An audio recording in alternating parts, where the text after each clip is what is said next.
আসসালামু আলাইকুম ভিউয়ার্স।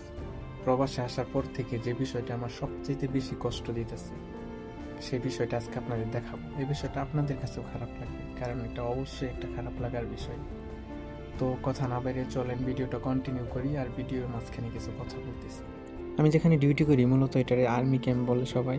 মূলত এটা হচ্ছে কাতার আর্ম ফোর্সেস টেকনিক্যাল ইনস্টিটিউট।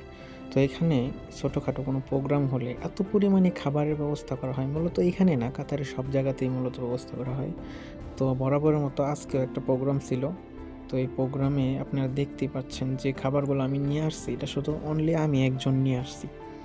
ওইখানে আমরা প্রায় 25 থেকে 30 জনের মতো ডিউটি করি, সবাই এরকম খাবার নিয়ে গেছে। তারপরেও প্রায় 2 থেকে 3 ডাস্টবিন খাবার তো নষ্ট হয়েছে, ওটার বিষয়টা বাদই দিলাম, ওটা সব জায়গায় নষ্ট হয়।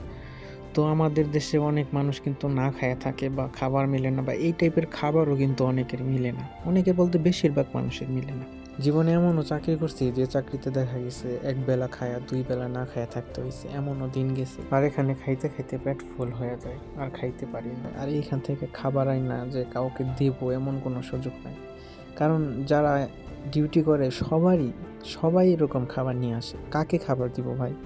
আর এখানে তো বাহিরে ওই রকম টাইপ, বাংলাদেশে যেমন গরিব দরিদ্র অসহায় মানুষ আছে, ওই রকম মানুষ নাই আশপাশে, বা নাই বললেই চলে। তাহলে এই খাবারগুলো যে নষ্ট হয় প্রতিদিন, এই বিষয়টা আমার সবচেয়ে খারাপ লাগে। মানে নিজ হাতে খাবারগুলো যখন ডাস্টবিনে ফেলি, ভালো ভালো খাবার যেগুলো কেউ টাচও করে নাই, আসলে সত্যিই খারাপ লাগে, মানে বলার মতো না এই বিষয়টা।